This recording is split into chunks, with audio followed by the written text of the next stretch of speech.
ಆ, ಎಲ್ಲ ಸ್ನೇಹಿತರಿಗೆ ಸ್ವಾಗತ. ಈಗ ನಾನು ವಿವಾಹ ದಕ್ಷಿಣೆಯ 9ನೆಯ ವಿಡಿಯೋ ಪ್ರಪೋಸಿಷನ್ 11 ಪರಿಚಯಿಸ್ತಾ ಇದ್ದೇನೆ. ಇದು ವಿಡಿಯೋ 9, ಪ್ರಪೋಸಿಷನ್ 11. ಈ ಸೈದ್ಧಾಂತಿಕ ಅಥವಾ ಥೆರಿಯೋಟಿಕಲ್ ವಿಚಾರ ಅಂತ ನಾವೇನಂತಿದ್ದೀವಿ, ಥೆರಿಯೋಟಿಕಲ್ ಭಾಗದ ಕೊನೆಯ ಪ್ರಪೋಸಿಷನ್ ಇದು. ಇಲ್ಲಿ ನಾವು ವಿವಾಹ ದಕ್ಷಿಣೆಯ ನಿಜವಾದ ಒಂದು ಮೂಲವನ್ನು ಅರ್ಥ ಮಾಡಿಕೊಂಡು ಇಲ್ಲಿಗೆ ಈ ಥಿಯರಿಟಿಕಲ್ ಪಾರ್ಟ್ ಅನ್ನು ಮುಕ್ತಾಯಗೊಳಿಸಿ ಇದಕ್ಕೆ ಪ್ರಮಾಣವಾಗಿ ಅಂದರೆ ಸಾಕ್ಷಿಗಳಾಗಿ ವಿವಾಹಗಳ ಬೇರೆ ಬೇರೆ ಬುಡಕಟ್ಟು, ಬೇರೆ ಬೇರೆ ಸಂಸ್ಕೃತಿಗಳ ವಿವಾಹ ಸಂಬಂಧಗಳಲ್ಲಿ ಹುಟ್ಟಿರ್ತಕ್ಕಂತಹ ವಧುದಕ್ಷಿಣೆ ಅಂದ್ರೆ ಬ್ರೈಡ್ ವೆಲ್ತ್ ಅಂತ ಕರೀತಾರೆ, ಮತ್ತು ವರದಕ್ಷಿಣೆ ಅಂದ್ರೆ ಡೌರಿ ಅಂತ ಕರೀತಾರೆ. ಇಂಗ್ಲಿಷ್ನಲ್ಲಿ ಬ್ರೈಡ್ ವೆಲ್ತ್ ಅಂದ್ರೆ ಅದು ನಮ್ಮ ಕನ್ನಡದಲ್ಲಿ ವಧುದಕ್ಷಿಣೆ ಅಥವಾ ಹಳೆ ಭಾಷೆಯಲ್ಲಿ ತೆರ ಅಂತ ಕರೀತಾರೆ. ಇಂಗ್ಲಿಷ್ನ ಡೌರಿಗೆ ನಮ್ಮಲ್ಲಿ ವರದಕ್ಷಿಣೆ ಅಂತ ನಾವು ಕರಿತಿದ್ವಿ. ಆ ವರದಕ್ಷಿಣೆ ಮತ್ತು ವಧುದಕ್ಷಿಣೆಯ ಸಾಕ್ಷ್ಯಾಧಾರಗಳನ್ನ ಮತ್ತು ನಮ್ಮ ಥಿಯರಿಗೆ ಸಮರ್ಥನೆ ನೀಡುವ ರೀತಿಯಲ್ಲಿ ಆಧಾರಗಳನ್ನ ಹುಡುಕಿ ಹೇಳ್ತಕ್ಕಂಥದ್ದು ಅದು ನಂತರದ ಭಾಗ. ಈಗ ಇವತ್ತು ಈ ವಿಡಿಯೋದಲ್ಲಿ ನಾನು ಈ ಥಿಯರಿ ಭಾಗವನ್ನ ನಾನು ಮುಕ್ತಾಯಗೊಳಿಸ್ತಾ ಇದ್ದೇನೆ. ನೋಡು, ಸರಕು ವಿನಿಮಯ ಪ್ರಕ್ರಿಯೆ ಮತ್ತು ಹಣದ ಉಗಮ ವರ್ಸಸ್ ಮಾನವ ಲೈಂಗಿಕ ಅಂದ್ರೆ ಸ್ತ್ರೀ ಪುರುಷರ ಮಾನವ ಲೈಂಗಿಕ ವಿನಿಮಯ ಅಂದ್ರೆ ಸ್ತ್ರೀ ಪುರುಷರ ವಿನಿಮಯ ಅಂತ ವಿನಿಮಯ ಪ್ರಕ್ರಿಯೆ ಅಥವಾ ವಿವಾಹ ಸಂಬಂಧ ಮತ್ತು ವಿವಾಹ ದಕ್ಷಿಣೆಯ ಉಗಮ ಅಂತ ಇದರ ಟೈಟಲ್. ಪ್ರಪೋಸಿಷನ್ 11 ನಿಯಮ.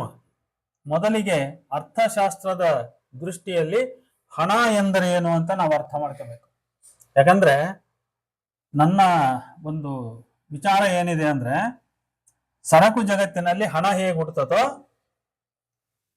ಈ ಮನುಷ್ಯ ಸರಕು ಅಂದ್ರೆ ಈ ಮಾನವನ ಸರಕು ಅಂತ ನಾವೇನು ಇವತ್ತು ಡಿಸ್ಕಸ್ ಮಾಡ್ತಾ ಬಂದಿದ್ದೀವಿ, ಈ ಮಾನವ ಸರಕಿನ ಲೈಂಗಿಕ ವಿನಿಮಯ, ಅದನ್ನೇ ನಾನು ವಿವಾಹ ಅಂತ ಕರೆಯೋದು. ವಿವಾಹವನ್ನು ಲೈಂಗಿಕ ವಿನಿಮಯ ಅಂತ ಕರಿತೇನೆ ನಾನು. ಮಾನವ ಸರಕಿನ ಲೈಂಗಿಕ ವಿನಿಮಯ ಪ್ರಕ್ರಿಯೆಯಲ್ಲಿ ಹಣ ಅಂದ್ರೆ ಇಲ್ಲಿ ವಧುದಕ್ಷಿಣೆ ಅಥವಾ ವರದಕ್ಷಿಣೆ ಇವೆರಡನ್ನು ಒಟ್ಟಿಗೆ ಸೇರಿಸಿ ನಾನು ಹೇಳತಕ್ಕಂಥ ಒಂದು ವಿವಾಹ ದಕ್ಷಿಣೆ ಅಂತಕ್ಕಂಥದ್ದು ಹೇಗೆ ಹುಟ್ಟುತ್ತೆ ಅನ್ನೋದನ್ನ ತಿಳ್ಕೊಳ್ಳಿಕ್ಕೆ ಅರ್ಥಶಾಸ್ತ್ರದ ದೃಷ್ಟಿಯಲ್ಲಿ ಈ ವಸ್ತು ಸರಕುಗಳ ವಿನಿಮಯ ಪ್ರಕ್ರಿಯೆಯಲ್ಲಿ ಹಣ ಅನ್ನೋದು ಹೆಂಗ್ ಹುಟ್ಟುತ್ತೆ ಅಂತ ನಾವು ಅರ್ಥ ಮಾಡ್ಕೊಳ್ತಾ ಹೋಗೋದು. ಸರಕು ಮಾಲೀಕರು ತಮ್ಮ ಸರಕುಗಳನ್ನು ಸಾರ್ವತ್ರಿಕ ಸಮಾನಕವಾದ ಇತರೆ ಇನ್ನೊಂದು ಸರಕಿನೊಂದಿಗೆ ಹೋಲಿಸದ ಹೊರತು ಅವುಗಳನ್ನ ಮೌಲ್ಯಗಳನ್ನಾಗಿ ಸರಕುಗಳನ್ನಾಗಿ ಸಂಬಂಧದಲ್ಲಿ ತಂದಿರಿಸಲಾರರು. ಆದರೆ ಸಾಮಾಜಿಕ ಕ್ರಿಯೆ ಇಲ್ಲದೆ ನಿರ್ದಿಷ್ಟ ಸರಕೊಂದು ಸಾರ್ವತ್ರಿಕ ಸಮಾನಕವಾಗಲಾರದು. ಆದ್ದರಿಂದ ಇತರೆಲ್ಲ ಅನಂತ ಸರಕುಗಳು ಯಾವ ಒಂದು ನಿರ್ದಿಷ್ಟ ಸರಕಿನಲ್ಲಿ ತಮ್ಮ ಮೌಲ್ಯಗಳನ್ನು ಪ್ರತಿನಿಧಿಸುತ್ತವೋ ಅಂತಹ ನಿರ್ದಿಷ್ಟ ಸರಕನ್ನು ಸಾಮಾಜಿಕ ಕ್ರಿಯೆಯು ಹೊರಕ್ಕೆ ತೆಗೆದಿರಿಸುತ್ತದೆ. ಅಲ್ಲಿಂದ ಮುಂದೆ ಈ ನಿರ್ದಿಷ್ಟ ಸರಕಿನ ಭೌತಿಕ ರೂಪವು ಸಾಮಾಜಿಕವಾಗಿ ಗುರುತಿಸಲ್ಪಟ್ಟಂತ ಸಾರ್ವತ್ರಿಕ ಸಮಾನಕದ ರೂಪ ತಾಳುವುದು. ಈ ರೀತಿಯಲ್ಲಿ ಬೇರೆ ಸರಕುಗಳಿಂದ ಪ್ರತ್ಯೇಕಿಸಲ್ಪಟ್ಟ ಸಾರ್ವತ್ರಿಕ ಸಮಾನಕವಾಗಿ ವಿಶೇಷ ಕಾರ್ಯಭಾರ ನಿರ್ವಹಿಸುವ ವಸ್ತುವೇ ಹಣ ಅಂತ ನಾವು ಅರ್ಥ ಮಾಡ್ಕೋಬೇಕು.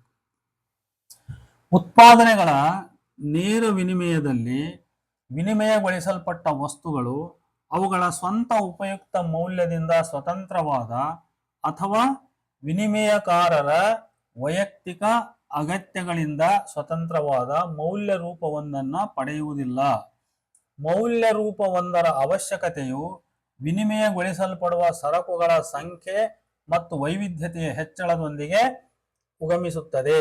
ಒಂದೇ ಒಂದು ವಿಶೇಷ ಸರಕಿನೊಂದಿಗೆ ವಿನಿಮಯಾರ್ಹವಾದ ಸಮಾನಕಗಳಾದ ಬೇರೆ ಬೇರೆ ಮಾಲೀಕರಿಗೆ ಸೇರಿದ ವಿಭಿನ್ನ ಸರಕುಗಳಿಲ್ಲದ ಹೊರತು ಸರಕು ಮಾಲೀಕರು ತಮ್ಮ ಸ್ವಂತ ಸರಕುಗಳನ್ನ ಇತರ ಸರಕುಗಳೊಂದಿಗೆ ಸಮಾನಕಗೊಳಿಸಲಾರರು ಮತ್ತು ವಿನಿಮಯಗೊಳಿಸಲಾರರು.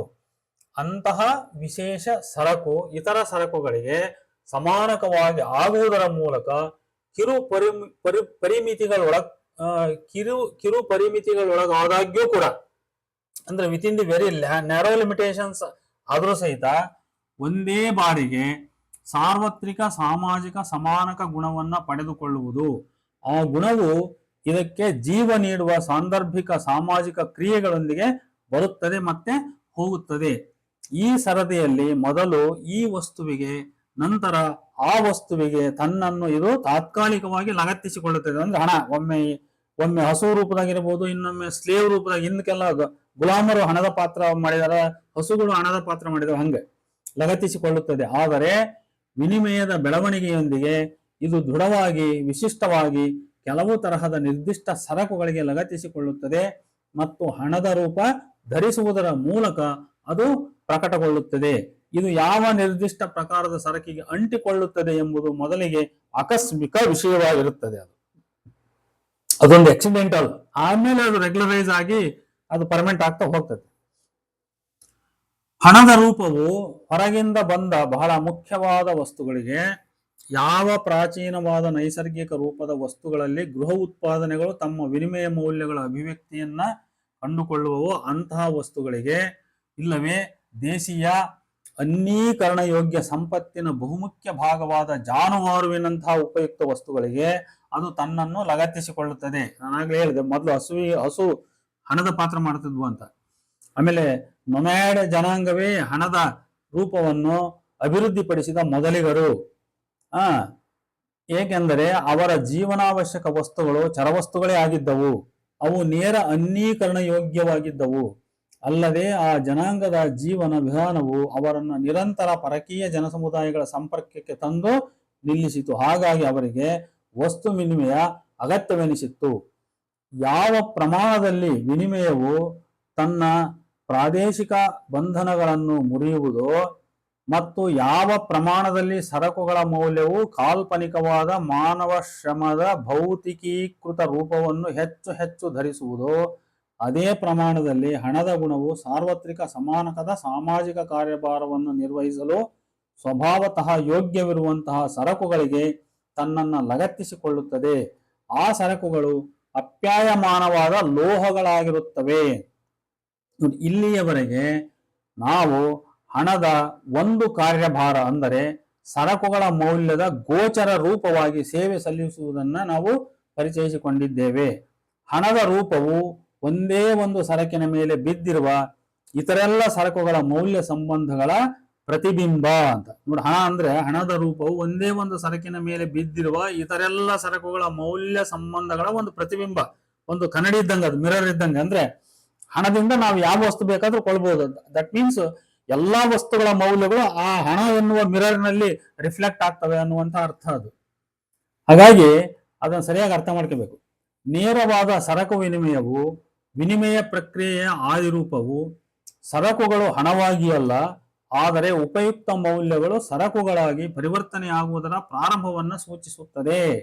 ಬಳಕೆಗೆ ಅವಶ್ಯವಾದುದಕ್ಕಿಂತ ಹೆಚ್ಚಿನ ಪ್ರಮಾಣದಲ್ಲಿ ಉತ್ಪಾದಿಸಿದಾಗಲಷ್ಟೇ ಉಪಯುಕ್ತ ಮೌಲ್ಯಗಳಾಗಿರುವುದು ನಿಂತು ವಿನಿಮಯ ಸಾಧನಗಳಾಗುತ್ತವೆ. ನೋಡಿ, ಇದು ಬಹಳ ಮುಖ್ಯ. ಇದು ವಿನಿಮಯ ಒಂದು ವಸ್ತು ಸರಕಾಗೋದು, ಆಮೇಲೆ ಅದರಿಂದ ಹಣ ಹುಟ್ಟೋದು ಆಗ್ಲಿಕ್ಕೆ ಇದು ಒಂದು ಕೂಡ ಬಹಳ ಮುಖ್ಯವಾದ ಕಂಡೀಷನ್. ಏನಂದ್ರೆ ಬಳಕೆಗೆ ಅವಶ್ಯವಾದುದಕ್ಕಿಂತ ಹೆಚ್ಚಿನ ಪ್ರಮಾಣದಲ್ಲಿ ಉತ್ಪಾದಿಸಿದಾಗ ಮಾತ್ರ ಉಪಯುಕ್ತ ಮೌಲ್ಯಗಳಾಗಿರುವುದು ಸ್ಟಾಪ್ ಆಗಿಬಿಡ್ತವೆ, ಅದು ನಿಂತು ಬಿಡ್ತದೆ. ಅದು they cease to be useful values, ನಿಂತು ಅವು ಏನಾಗ್ತವೆ, ವಿನಿಮಯ ಸಾಧನಗಳಾಗುತ್ತವೆ. ಅಂದ್ರೆ they become the means of exchange ಆಗ್ತವೆ. ವಾಸ್ತವವಾಗಿ ಸರಕುಗಳ ವಿನಿಮಯವು ಮೂಲದಲ್ಲಿ ಆದಿಕಾಲದ ಸಮುದಾಯಗಳೊಳಗೆ ವಿಕಾಸಗೊಳ್ಳುವುದಿಲ್ಲ. ಅಂದ್ರೆ ಒಂದು ಟ್ರೈಬಲ್ ಅದರೊಳಗ ಲಿಮಿಟೇಷನ್ಸ್ ಒಳಗನ ಆಗಲ್ಲ, ಅದು ಒಂದು ಗ್ರೂಪ್ನೊಳಗನ ಆಗಲ್ಲ.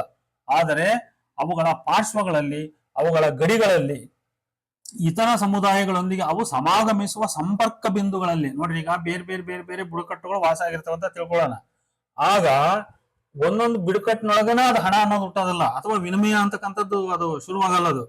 ಅದು ಹೆಂಗ್ ಶುರುವಾಗ್ತದೆ ಅಂದ್ರೆ ವಿಭಿನ್ನ ಬುಡಕಟ್ಟುಗಳು ಪರಸ್ಪರ ಒಂದಕ್ಕೊಂದು ಸಮಾಗಮಿಸಿದಾಗ, ಒಂದಕ್ಕೊಂದು ಸಂಧಿಸಿದಾಗ, ಆಗ ಅವು ಅಂಥ ಸಂದರ್ಭದಲ್ಲಿ ಅದು ಏನಾಗ್ತದೆ, ವಿನಿಮಯ ಅಂತಕ್ಕಂಥದ್ದು ವಿಕಾಸಗೊಳ್ಳುತ್ತದೆ. ಇಲ್ಲೇ ವಸ್ತು ವಿನಿಮಯ ಪ್ರಾರಂಭವಾಗುವುದು ಮತ್ತು ಅಲ್ಲಿಂದ ಅದು ಸಮುದಾಯದ ಒಳಭಾಗಗಳಿಗೆ ಪ್ರವೇಶಿಸುತ್ತದೆ. ಸಮುದಾಯದ ಮೇಲೆ ವಿಘಟನಾಕಾರಿ ಪ್ರಭಾವ ಬೀರುತ್ತದೆ. ವಿವಿಧ ಸಮುದಾಯಗಳ ನಡುವಿನ ವಸ್ತು ವಿನಿಮಯದ ಫಲವಾಗಿ ಸರಕುಗಳಾಗುವಂತಹ ವಿಶಿಷ್ಟ ಉಪಯುಕ್ತ ಮೌಲ್ಯಗಳು, ಉದಾಹರಣೆಗೆ ಗುಲಾಮರು, ದನಕರುಗಳು, ಲೋಹಗಳು ಇತ್ಯಾದಿಗಳು ಈ ಸಮುದಾಯಗಳೊಳಗೆ ಮೊದಲ ಹಣವಾಗಿಯೂ ಸಾಮಾನ್ಯವಾಗಿ ಕಾರ್ಯ ಜರುಗಿಸುತ್ತವೆ. ನೋಡಿ, ಹಣ, ದನಕರು, ಗುಲಾಮರು, ಲೋಹ ಇವೆಲ್ಲ ಮೊದಲು ಫಸ್ಟ್ ಮನಿಯಾಗಿ ಕೆಲಸ ಮಾಡ್ತವೆ.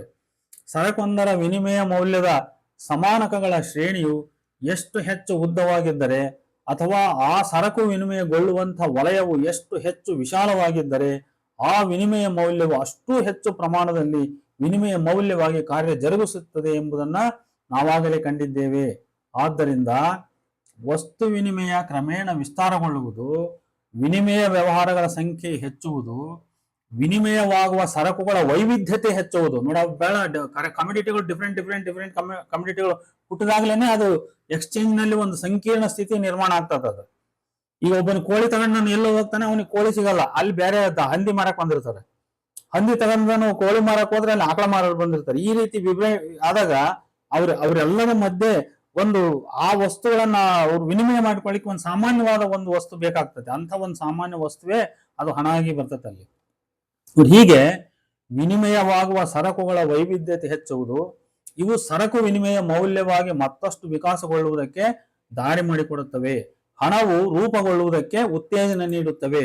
ತತ್ಫಲವಾಗಿ ನೇರ ವಸ್ತು ವಿನಿಮಯದ ಮೇಲೆ ವಿಘಟನಾಕಾರಿ ಪರಿಣಾಮ ಬೀರುತ್ತವೆ. ವಸ್ತು ವಿನಿಮಯವು ವಿಸ್ತಾರಗೊಂಡಂತೆ ಎದುರಿಸಬೇಕಾಗಿ ಬಂದ ಬಾಹ್ಯ ತೊಂದರೆಗಳ ಫಲವಾಗಿ ಹಣ ಉದ್ಭವವಾಯಿತು ಎಂದು ಅರ್ಥಶಾಸ್ತ್ರಜ್ಞರು ಸಾಮಾನ್ಯವಾಗಿ ವಿಚಾರ ಮಾಡುತ್ತಾರೆ.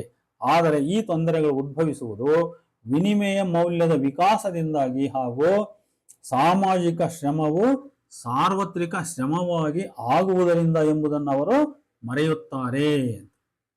ಈಗ ಇಷ್ಟು ಇದು 11ನೆಯ ಇದು ಪ್ರಪೋಸಿಷನ್. ಇದನ್ನ ನಾವೀಗ ಅನ್ವಯ ಮಾಡ್ತಾ ಇದರ ಅರ್ಥವನ್ನು ಹಿಗ್ಗಲಿಸ್ತಾ ಹೋಗೋಣ. ನೋಡಿ, ಮೇಲಿನ ನಿಯಮ ಗಮನಿಸಿದಾಗ ಸ್ಪಷ್ಟವಾಗುವುದೇನೆಂದರೆ ಹಣದ ಉಗಮಕ್ಕೆ ಸಂಬಂಧಿಸಿದ ಮಾರ್ಕ್ಸರ ನಿರ್ಧಾರಗಳು ಪ್ರಧಾನವಾಗಿ ಎರಡು ದೃಷ್ಟಿಯ ಸಮ್ಮಿಶ್ರಾವಲೋಕನದ ಫಲಗಳು. ಒಂದು ಅರ್ಥಶಾಸ್ತ್ರದ ದೃಷ್ಟಿ, ಇನ್ನೊಂದು ಚಾರಿತ್ರಿಕ ದೃಷ್ಟಿ. ಅರ್ಥಶಾಸ್ತ್ರದ ದೃಷ್ಟಿಯಿಂದ ಸರಕುಗಳ ಇಬ್ಬಗೆಯ ಮೌಲ್ಯಗಳನ್ನು ವಿಶ್ಲೇಷಿಸುತ್ತಾ ಉಪಯುಕ್ತ ಮೌಲ್ಯಗಳು ವಿನಿಮಯ ಮೌಲ್ಯಗಳಾಗಿ, ಅಂದರೆ ಸರಕುಗಳು ಪರಿವರ್ತನೆಯಾಗುವುದನ್ನು ಗುರುತಿಸುತ್ತಾರೆ. ಶ್ರಮದ ಸಾರ್ವತ್ರಿಕ ಸಾಮಾಜಿಕ ಗುಣವೊಂದು ಮತ್ತು ವಸ್ತುವೊಂದು ಅದರ ಮಾಲೀಕನಿಗೆ ಉಪಯುಕ್ತ ಮೌಲ್ಯ ರಹಿತವಾಗಿರುವುದು, ಇವೆರಡೂ ಅಂಶಗಳು ಪ್ರಧಾನವಾಗಿ ಉಪಯುಕ್ತ ಮೌಲ್ಯವೊಂದನ್ನು ಸರಕನ್ನಾಗಿ ಪರಿವರ್ತಿಸುತ್ತವೆ. ಹಲವು ಸರಕುಗಳಲ್ಲಿ ಒಂದು ನಿರ್ದಿಷ್ಟ ಸರಕನ್ನು ಯಾವುದರಲ್ಲಿ ಉಳಿದೆಲ್ಲ ಅನಂತ ಸರಕುಗಳ ಮೌಲ್ಯವು ಪ್ರತಿನಿಧಿತ್ವವಾಗುತ್ತದೋ ಅಂಥದೊಂದನ್ನು ಸಾರ್ವತ್ರಿಕ ಸಮಾನಕವಾಗಿ ಸಾಮಾಜಿಕ ಕ್ರಿಯೆಯು ಹೊರಗೆ ತೆಗೆದಿರಿಸುತ್ತದೆ. ಇಂತಹ ಸಾರ್ವತ್ರಿಕ ಸಮಾನಕವಾದ ನಿರ್ದಿಷ್ಟ ಸರಕು ಇಬ್ಬಗೆಯ ಮೌಲ್ಯಗಳನ್ನು ಹೊಂದಿರುತ್ತದೆ. ಅದು ತನ್ನದೇ ಆದ ನಿರ್ದಿಷ್ಟ ಉಪಯುಕ್ತ ಮೌಲ್ಯದ ಜೊತೆಗೆ ಸಾರ್ವತ್ರಿಕ ಉಪಯುಕ್ತ ಮೌಲ್ಯವೊಂದನ್ನ, ಅಂದರೆ ಸಾರ್ವತ್ರಿಕ ಅವಶ್ಯಕತೆಯನ್ನು ತೃಪ್ತಿಗೊಳಿಸುವ, ಪ್ರತಿಯೊಬ್ಬರಿಗೂ ಒಂದೇ ಉಪಯುಕ್ತ ಮೌಲ್ಯವನ್ನು ಹೊಂದಿರುವ ವಿನಿಮಯದ ವಾಹಕವಾಗಿ, ಸಾರ್ವತ್ರಿಕ ವಿನಿಮಯದ ಮಾಧ್ಯಮವಾಗಿ ಸೇವೆ ಸಲ್ಲಿಸುವ ಉಪಯುಕ್ತ ಮೌಲ್ಯವನ್ನು ಹೊಂದಿರುತ್ತದೆ. ಈ ವಿಶಿಷ್ಟ ಸರಕೆ ಹಣ. ಇದು ಅರ್ಥಶಾಸ್ತ್ರದ ದೃಷ್ಟಿಯಿಂದ ಬರುವ ತೀರ್ಮಾನ. ಹೀಗೆ ಈಗ ಒಂದು ಬೆಳ್ಳಿ ಅಂತ ತಿಳ್ಕೊಳ್ಳೋಣ, ಒಂದು ಬೆಳ್ಳಿ ನಾಣ್ಯ. ಆ ಬೆಳ್ಳಿ ನಾಣ್ಯಕ್ಕೆ ನೋಡ್ರಿ ಅದರದ್ದೇ ಆದ 10 ಗ್ರಾಂ ಬೆಳ್ಳಿ ಇದ್ರೆ ಅದರದ್ದೇ ಆದ ಮೌಲ್ಯ ಒಂದು ಕಡೆ ಇರ್ತದೆ. ಅದಾದ್ಮೇಲೆ ಆ 10 ಗ್ರಾಂ ಯಾವುದು ಬೆಳ್ಳಿಯ ನಾಣ್ಯಕ್ಕೆ ಒಂದು ನಿರ್ದಿಷ್ಟವಾದ ಬೇರೆ ಇತರ ವಿನಿಮಯ ಮೌಲ್ಯ ಇರ್ತದೆ. ಅದು ಯಾವ ಸರಕನ್ನ ಆ ಮೌಲ್ಯದಿಂದ ಕೊಳ್ಳಬಹುದು, ಅದರ ಬೆಲೆ ಎಷ್ಟು, ಅದನ್ನ ಒಂದು 10 ರೂಪಾಯಿ ಅಂತ ನಾವು ತಿಳ್ಕೊಳ್ಳೋಣ. ಹಳೆಯ ಕಾಲದ 10 ರೂಪಾಯಿ ಅಂತ ನಾವು ಭಾವಿಸೋಣ, ಅಥವಾ 100 ರೂಪಾಯಿ ಅಂತ ಭಾವಿಸೋಣ. 100 ರೂಪಾಯಿ ಮೌಲ್ಯದ 100 ಸರಕುಗಳ ಮೌಲ್ಯವು ಕೂಡ ಅದರಲ್ಲಿ ರಿಫ್ಲೆಕ್ಟ್ ಆಗ್ತದೆ. ಅದು ಅಂದ್ರೆ ಯಾವ ವಸ್ತು ಬೇಕಾದ್ರೂ 100 ರೂಪಾಯಿ ಬೆಲೆಯಲ್ಲಿ ನಾವು ತಗೋಬಹುದು. ಆಮೇಲೆ ಅದು ಬೇರೆ ಎಲ್ಲರಿಗೂ ಕೂಡ ಸಮಾನಕವಾದ ವ್ಯಾಲ್ಯೂವನ್ನೇ ಅದು ಹೊಂದಿರ್ತದೆ. ಅದು ಅಂಥದ್ದು ಹಣ ಆಗ್ತದೆ. ಅದು ಅದೇ ಹೊತ್ತಿನಲ್ಲಿ ಚಾರಿತ್ರಿಕ ದೃಷ್ಟಿ, ಈಗ ಅದು ಎಕನಾಮಿಕ್ ದೃಷ್ಟಿ ಆಯಿತು. ಈಗ ಚಾರಿತ್ರಿಕ ಹಿಸ್ಟಾರಿಕಲ್ ಪಾಯಿಂಟ್ ಆಫ್ ವ್ಯೂ ನೋಡೋಣ. ಚಾರಿತ್ರಿಕ ದೃಷ್ಟಿಯೊಂದು ಅಲ್ಲಿ ಸಹ ಅಸ್ತಿತ್ವ ಹೊಂದಿದೆ. ಅಂದರೆ ಮೌಲ್ಯ ರೂಪದ ಅವಶ್ಯಕತೆ ಹುಟ್ಟುವುದು ಯಾವಾಗ? ಉಪಯುಕ್ತ ಮೌಲ್ಯಗಳು ಉಪಯುಕ್ತ ಮೌಲ್ಯಗಳಾಗಿರುವುದು ನಿಂತು ಸರಕುಗಳಾಗುವುದು ಯಾವಾಗ? ಸರಕಿನ ಅಂತರ್ಗತ ವೈರುಧ್ಯವನ್ನು ಹೆಚ್ಚಿಸುವುದು ಯಾವಾಗ, ಯಾವ ಕಾರಣಕ್ಕೆ ಈ ಅಂತರ್ಗತ ವೈರುಧ್ಯಕ್ಕೆ ಬಾಹ್ಯ ಅಭಿವ್ಯಕ್ತಿ ನೀಡುವ ಅಗತ್ಯ ಕಂಡು ಬರುತ್ತದೆ. ಇವೆಲ್ಲ ಚಾರಿತ್ರಿಕ ದೃಷ್ಟಿಯನ್ನು ಪ್ರತಿಬಿಂಬಿಸುವ ಪ್ರಶ್ನೆಗಳು. ಚಾರಿತ್ರಿಕ ಕಾಲಘಟ್ಟಗಳಲ್ಲಿ ಜನರು ತಮ್ಮ ಅವಶ್ಯಕತೆಗಳಿಗಿಂತ ಹೆಚ್ಚಿಗೆ ಉತ್ಪಾದಿಸಿದಾಗ ಅವು ಉಪಯುಕ್ತ ಮೌಲ್ಯಗಳಾಗಿರುವುದು ನಿಂತು ಸರಕುಗಳಾಗುತ್ತವೆ. ಮೊದಲು ಅದು ಹೆಚ್ಚಿನ ಎಕ್ಸಸ್ ಪ್ರೊಡಕ್ಷನ್ ಆಗಬೇಕು, ಅವಾಗ ಅವು ಉಪಯುಕ್ತ ಮೌಲ್ಯಗಳ ಆಗೋದು ನಿಂತು ಸರಕುಗಳಾಗ್ತವೆ, ಅಂದ್ರೆ ಅವು ವಿನಿಮಯ ಮೌಲ್ಯಕ್ಕೆ ಅರ್ಹವಾಗ್ತವೆ. ಸರಕು ಉತ್ಪಾದನೆ ಹೆಚ್ಚಿದಂತೆ ಸರಕುಗಳ ವೈವಿಧ್ಯತೆಗಳು ಹೆಚ್ಚುತ್ತವೆ, ಹಾಗೆಯೇ ವಿನಿಮಯವೂ ವಿಸ್ತಾರಗೊಳ್ಳುತ್ತದೆ. ಚಾರಿತ್ರಿಕ ಪ್ರಗತಿ ಮತ್ತು ವಿನಿಮಯಗಳು ವಿಸ್ತಾರಗೊಳ್ಳುವುದು ಇವು ಸರಕಿನೊಳಗಿನ ಅಂತರ್ಗತ ವೈರುಧ್ಯವನ್ನ ಹೆಚ್ಚಿಸುತ್ತವೆ. ಅಂದ್ರೆ ಚಾರಿತ್ರಿಕ ಪ್ರಗತಿ ಮತ್ತು ವಿನಿಮಯಗಳು ವಿಸ್ತಾರಗೊಳ್ಳುವುದು ಇವು ಸರಕಿನೊಳಗಿನ ಅಂತರ್ಗತ ವೈರುಧ್ಯವನ್ನ ಹೆಚ್ಚಿಸುತ್ತವೆ. ಈ ವೈರುಧ್ಯವೇ ಸರಕು ವಿನಿಮಯದ ಬಾಹ್ಯ ತೊಡಕಿನ ಮೂಲ ಕಾರಣವೆಂದು ನಾವು ಅರ್ಥ ಮಾಡಬೇಕು. ಅಂದ್ರೆ ಈ ಒಂದಕ್ಕೊಂದು ಸರಕಿನ ಮಧ್ಯೆ ವಿನಿಮಯದ ಮಧ್ಯೆ ಒಂದು ಬಾಹ್ಯ ತೊಡಕುಗಳು ಉಂಟಾಗ್ತವೆ. ಈಗ ನಾನು ಹೇಳಿದೆ, ಒಬ್ಬನು ಕೋಳಿ ಹಿಡ್ಕೊಂಬಂದಿರ್ತಾನೆ, ಇನ್ನೊಬ್ಬನು ಹಂದಿ ತಗೊಂಬಂದನ ಅಂತ ತಿಳ್ಕೊಳ್ಳಿ. ಇಲ್ಲಿ ಒಂದು ಸುಮ್ಮನೆ ಊಹೆ ಮಾಡೋಣ ನಾವು. ಹಂದಿ ತಗೊಂಬಂದನಿಗೆ ಹಸು ಬೇಕು, ಕೋಳಿ ಮಾರವನಿಗೆ ಹಂದಿ ಬೇಕಾಗಿಲ್ಲಪ್ಪ, ಅವನಿಗೆ ಯಾವುದೋ ಇನ್ನೊಂದು ಬೇರೆ ಯಾವುದೋ ಒಂದು ಬೇರೆ ಪ್ರಾಣಿ ಬೇಕು. ನೋಡಿ, ಈಗ ಇವರಿಬ್ರು ತಮ್ಮಲ್ಲಿ ಏನು ಪ್ರಾಣಿ ಹಿಡ್ಕೊಂಬಂದಾರೆ, ಆದ್ರೆ ತಮಗೆ ಬೇಕಾದ ಪ್ರಾಣಿ ಇವ್ರ ಹತ್ರ ಇಲ್ಲ. ಅವಾಗ ಅವರು ಹಣ ಇರುವಂತಹ ವ್ಯಕ್ತಿಗೆ, ಇವುಗಳನ್ನು ಕೊಳ್ಳಬಲ್ಲ ವ್ಯಕ್ತಿಗೆ ಅವುಗಳನ್ನು ಮಾರಿ ಅದರಿಂದ ಹಣ ಪಡ್ಕೊಂಡು ಆಮೇಲೆ ಅವರು ತಮಗೆ ಬೇಕಾದ ಪ್ರಾಣಿಗಳನ್ನ ಮಾರುವಂತ ವ್ಯಕ್ತಿಯನ್ನು ಹುಡುಕಿ ಅಲ್ಲಿ ತಗೊಳ್ತಕ್ಕಂಥದ್ದು. ನೋಡಿ, ಹೀಗೆ ಇಂಥ ವಿನಿಮಯದ ಬಾಹ್ಯ ತೊಡಕು ನಿವಾರಣೆಗೋಸ್ಕರವೇ ಈ ಹಣ ಅಂತಕ್ಕಂಥದ್ದು ಅವಾಗ ಹುಟ್ಟು ಬಿಡ್ತದೆ. ಆಗ ಸ್ವತಂತ್ರವಾದ ಮೌಲ್ಯ ರೂಪದ ಅಗತ್ಯ ಕಂಡು ಬರುತ್ತದೆ. ನೋಡಿ, ಇವೆಲ್ಲವನ್ನು ಬಿಟ್ಟು ಇಂಡಿಪೆಂಡೆಂಟ್ ಮೌಲ್ಯವನ್ನ ರೆಪ್ರೆಸೆಂಟ್ ಮಾಡ್ತಕ್ಕಂಥ ಒಂದು ವಸ್ತು ಕಂಡು ಬರ್ತದೆ. ಸಾರ್ವತ್ರಿಕ ಸಮಾನಕವಾದ ಇತರ ಇನ್ನೊಂದು ಸರಕು ಇಲ್ಲದೆ, ಅಂದರೆ ಎಲ್ಲರಿಗೂ ಒಂದೇ ಮೌಲ್ಯವನ್ನು ಹೊಂದಿರುವ ಸರಕು ಇಲ್ಲದೆ ಸರಕು ಮಾಲೀಕರು ತಮ್ಮ ಸರಕುಗಳನ್ನು ವಿನಿಮಯ ಸಂಬಂಧದಲ್ಲಿರಿಸುವುದು ಅರ್ಥಾತ್ ವಿನಿಮಯಗೊಳಿಸುವುದು ಅಸಾಧ್ಯವಾಗುತ್ತದೆ. ಆಗ ಸಾಮಾಜಿಕ ಕ್ರಿಯೆಯ ಫಲವಾಗಿ ಸಾರ್ವತ್ರಿಕ ಸಮಾನಕವೊಂದು ಹುಟ್ಟುತ್ತದೆ, ಅದೇ ಹಣ. ಹೀಗೆ ಚಾರಿತ್ರಿಕ ದೃಷ್ಟಿ ಹಾಗೂ ಆರ್ಥಿಕ ದೃಷ್ಟಿಗಳೆರಡು ಒಂದೇ ಬಿಂದುವಿನಲ್ಲಿ ಸಂಧಿಸುತ್ತವೆ ಅಂತ. ಈ ವಿಷಯದಲ್ಲಿ ಮಾರ್ಕ್ಸ್ ಯಾವ ಅಂಶದ ಮೇಲೆ ಒತ್ತು ಹಾಕಿದ್ದಾರೆಂಬುದನ್ನು ನಾವು ಗಮನಿಸಬೇಕು. ವಸ್ತು ವಿನಿಮಯವು ವಿಸ್ತಾರಗೊಂಡಂತೆ ಎದುರಿಸಬೇಕಾಗಿ ಬಂದ ಬಾಹ್ಯ ತೊಡಕುಗಳ ಫಲವಾಗಿ ಹಣ ಉದ್ಭವವಾಯಿತು ಎಂಬುದೇನೋ ನಿಜ. ಆದರೆ ಆ ಬಾಹ್ಯ ತೊಡಕುಗಳು ಉದ್ಭವಿಸುವುದು ವಿನಿಮಯ ಮೌಲ್ಯದ ವಿಕಾಸದಿಂದಾಗಿ ಹಾಗೂ ಸಾಮಾಜಿಕ ಶ್ರಮವು ಸಾರ್ವತ್ರಿಕ ಶ್ರಮ ಆಗುವುದರಿಂದ ಅಂತ.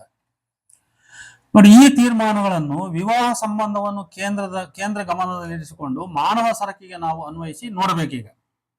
ವಸ್ತುವೊಂದನ್ನ ಸರಕನ್ನಾಗಿಸುವ ಪ್ರಮುಖ ಅಂಶ ಶ್ರಮದ ಸಾಮಾಜಿಕ ಸಾರ್ವತ್ರಿಕ ಗುಣ. ನೋಡಿ, ಇದು ಮಾನವರ ಲೈಂಗಿಕ ಬದುಕಿನಲ್ಲಿ ಮಾನವರ ಲೈಂಗಿಕ ಅಥವಾ ಸಂತಾನೋತ್ಪಾದನಾ ಶ್ರಮದ ಸಾಮಾಜಿಕ ಸಾರ್ವತ್ರಿಕ ಗುಣ. ಇದು ಇಂಪಾರ್ಟೆಂಟ್. ಈ ವಿವಾಹ ಅಥವಾ ಸೆಕ್ಸುವಲ್ ಲೈಫ್ ನಾವು ಅರ್ಥ ಮಾಡ್ಕೋಬೇಕಾದ್ರೆ ಇಲ್ಲಿ ಯಾವುದು ಶ್ರಮದ ಸಾಮಾಜಿಕ ಸಾರ್ವತ್ರಿಕ ಗುಣ ಅಂದ್ರೆ ಎಲ್ಲಾ ಪುರುಷರಿಗೂ ಒಂದು ಸಂತಾನ ಯೋಗ್ಯತೆ ಇದೆ ಅಥವಾ ಸಂಭೋಗ ಶಕ್ತಿ ಇದೆ. ಒಂದು ಹೆಣ್ಣಿನಿಂದ ಅವರು ಸಂತಾನವನ್ನ ಸೃಷ್ಟಿಸಬಲ್ಲರು ಅನ್ನುವಂಥದ್ದು ಇದು ಗಂಡಸರಿಗಿರ್ತಕ್ಕಂಥ ವ್ಯಾಲ್ಯೂ. ಹಾಗಾಗಿ ಎ ಗಂಡಸು ಬಿಗೆ ಸಮ, ಬಿ ಗಂಡಸು ಸಿಗೆ ಸಮ, ಡಿಗೆ ಸಮ, ಹಿಂಗೆ. ಅದೇ ರೀತಿ ಒಬ್ಬ ಹೆಣ್ಣು ಮಗಳು ಒಬ್ಬ ಪುರುಷನ ಸಂಪರ್ಕಕ್ಕೆ ಬಿದ್ದರೆ ಆಕೆ ಅವನೊಂದಿಗಿನ ಸಂಭೋಗ ಸಂಬಂಧದಲ್ಲಿ ತಾನು ಗರ್ಭಿಣಿಯಾಗಿ ಸಂತಾನವನ್ನ ವೃದ್ಧಿ ಮಾಡಬಲ್ಲಳು ಮತ್ತು ತನ್ನೆಲ್ಲ ಹೆಣ್ಮಕ್ಳು ಮಾಡುವಂತ ಗೃಹ ಕೃತ್ಯಗಳೆಲ್ಲವನ್ನು ಆಕೆ ಮಾಡಬಲ್ಲಳು ಅನ್ನುವಂತ ಈ ಗುಣಗಳೇನಿರ್ತಾವಲ್ಲ, ಇವು ಆಕೆಯ ಸಾರ್ವತ್ರಿಕ ಗುಣಗಳಾಗ್ತವೆ ಅಲ್ವಾ. ಅದೇ ರೀತಿ ಪುರುಷರ ಅವನಿಗೆ ದುಡಿತಕ್ಕಂಥ, ಬೇಟೆ ಆಡ್ತಕ್ಕಂಥ, ಮತ್ತಿನ್ನೇನಾದ್ರೂ ಇರ್ಬೋದು ಆ ರೀತಿ. ಈಗ ಮಾನವನ ಉತ್ಪಾದನಾ ಕ್ರಿಯೆಯ ಎರಡು ಪ್ರಮುಖ ಪ್ರಕಾರಗಳೆಂದರೆ, ನೋಡಿ, ಒಂದು ವಸ್ತು ಉತ್ಪಾದನೆ, ಅಂದರೆ ಜೀವನಾವಶ್ಯಕತೆಗಳನ್ನು ಈಡೇರಿಸುವ ವಸ್ತುಗಳ ಉತ್ಪಾದನೆ. ಇದು ಜೀವನದ ಆರ್ಥಿಕ ಕ್ಷೇತ್ರ. ಈಗ ಮನುಷ್ಯನಿಗೆ ಎರಡು ಉತ್ಪಾದನಾ ಶಕ್ತಿಗಳು ಇವೆ, ಅದರ ಎರಡು ಉತ್ಪಾದನಾ ಆಸ್ಪೆಕ್ಟ್ ಅನ್ನ ನಾವು ಅರ್ಥ ಮಾಡ್ಕೋಬೇಕು. ಒಂದು ಜೀವನ ಅವಶ್ಯಕತೆಗಳನ್ನು ಈಡೇರಿಸತಕ್ಕಂಥ ವಸ್ತುಗಳ ಉತ್ಪಾದನೆ, ಇದು ಜೀವನದ ಆರ್ಥಿಕ ಕ್ಷೇತ್ರ. ಇನ್ನೊಂದು ಸಂತಾನೋತ್ಪಾದನೆ, ಇದು ಲೈಂಗಿಕ ಕ್ಷೇತ್ರ. ಮಾನವ ಶ್ರಮವನ್ನ ಅಖಂಡವಾಗಿ ತೆಗೆದುಕೊಂಡಾಗ ಅಥವಾ ಒಂದು ನಾಣ್ಯವೆಂದು ನಾವು ಭಾವಿಸಿದಾಗ ವಸ್ತು ಉತ್ಪಾದನಾ ಶ್ರಮ ಮತ್ತು ಸಂತಾನೋತ್ಪಾದನಾ ಶ್ರಮ ಎಂಬ ಪಕ್ಷಭೇದಗಳು ಮಾನವನ ಅಖಂಡ ಶ್ರಮದ ಎರಡು ಮುಖಗಳಾಗಿರುತ್ತವೆ, ಅಥವಾ ಮಾನವ ಶ್ರಮ ಎನ್ನುವ ಒಂದೇ ನಾಣ್ಯದ ಎರಡು ಮುಖಗಳಾಗಿರುತ್ತವೆ. ಮಾನವ ವಿವಾಹ ಸಮಸ್ಯೆಗಳ ಚರ್ಚೆಯಲ್ಲಿ ಮಾನವ ಲೈಂಗಿಕ ಶ್ರಮಕ್ಕೆ ವಿಶೇಷ ಗಮನ ನೀಡಲಾಗುತ್ತದೆ. ಮಾನವನ ಸಂತಾನೋತ್ಪಾದನಾ ಶ್ರಮದ ಸಾಮಾಜಿಕ ಸಾರ್ವತ್ರಿಕ ಗುಣವೇ ಮಾನವ ಲೈಂಗಿಕ ಉಪಯುಕ್ತ ಮೌಲ್ಯಗಳನ್ನು ಮಾನವ ಲೈಂಗಿಕ ವಿನಿಮಯ ಮೌಲ್ಯಗಳನ್ನಾಗಿ, ಅಂದರೆ ಮಾನವ ಲೈಂಗಿಕ ಸರಕುಗಳನ್ನಾಗಿ ಪರಿವರ್ತಿಸುವ ಪ್ರಮುಖ ಅಂಶ. ನೋಡಿ, ಮಾನವನ ಸಂತಾನೋತ್ಪಾದನಾ ಶ್ರಮದ ಸಾಮಾಜಿಕ ಸಾರ್ವತ್ರಿಕ ಗುಣವೇ ಮಾನವ ಲೈಂಗಿಕ ಉಪಯುಕ್ತ ಮೌಲ್ಯಗಳನ್ನು, ಅಂದರೆ ಅಥವಾ ಗಂಡನ್ನು ಅಥವಾ ಹೆಣ್ಣನ್ನು ಮಾನವ ಲೈಂಗಿಕ ವಿನಿಮಯ ಮೌಲ್ಯಗಳನ್ನಾಗಿ, ಅಂದರೆ ಮಾನವ ಲೈಂಗಿಕ ಸರಕುಗಳನ್ನಾಗಿ ಪರಿವರ್ತಿಸುವ ಪ್ರಮುಖ ಅಂಶ ಆಗಿರುತ್ತದೆ. ಒಂದು ಸಮಾಜದ ಯಾವುದೇ ನಿರ್ದಿಷ್ಟ ಕುಟುಂಬದ ಅಥವಾ ಆದಿವಾಸಿಗಳ ಸಂದರ್ಭದಲ್ಲಿ ಯಾವುದೇ ಒಂದು ಮಾನವ ಹಿಂಡಿನ ಅಥವಾ ವಿವಾಹ ವರ್ಗದ ನಿರ್ದಿಷ್ಟ ಲಿಂಗದ ಒಬ್ಬ ಅಥವಾ ಕೆಲವು ಸದಸ್ಯರ ಸಂತಾನೋತ್ಪಾದನಾ ಶ್ರಮವು ಅದೇ ಸಮಾಜದ ಇತರ ಯಾವುದೇ ಕುಟುಂಬದ ಹಿಂಡಿನ ವಿವಾಹ ವರ್ಗದ ಅದೇ ನಿರ್ದಿಷ್ಟ ಲಿಂಗದ ಯಾವುದೇ ಒಬ್ಬ ಅಥವಾ ಕೆಲವು ಸದಸ್ಯರ ಸಂತಾನೋತ್ಪಾದನಾ ಶ್ರಮದಿಂದ ಭಿನ್ನವಾಗಿರುವುದಿಲ್ಲ. ಅದು ಒಂದೇ ಬಗೆಯ ಲೈಂಗಿಕ ಕ್ರಿಯೆಯಲ್ಲಿ ಮನುಷ್ಯರನ್ನು ಉತ್ಪಾದಿಸಲು ವ್ಯಯವಾಗುವ ರಕ್ತ, ಮಾಂಸ, ವೀರ್ಯ ಮುಂತಾದವುಗಳನ್ನೊಳಗೊಂಡ ಲೈಂಗಿಕ ಶ್ರಮದ ಒಟ್ಟು ಮೊತ್ತವಾಗಿರುತ್ತದೆ. ಮಾನವರೊಳಗಿನ ಲಿಂಗಭೇದ ಮತ್ತು ಜನಾಂಗ ಭೇದಗಳನ್ನಾಧರಿಸಿ ಈ ಸಂತಾನೋತ್ಪಾದನಾ ಶ್ರಮವು ಪ್ರಕಟಿಸುವ ಒಂದು ಭಿನ್ನತೆಯನ್ನು ಗಮನಿಸಬೇಕು ನಾವು.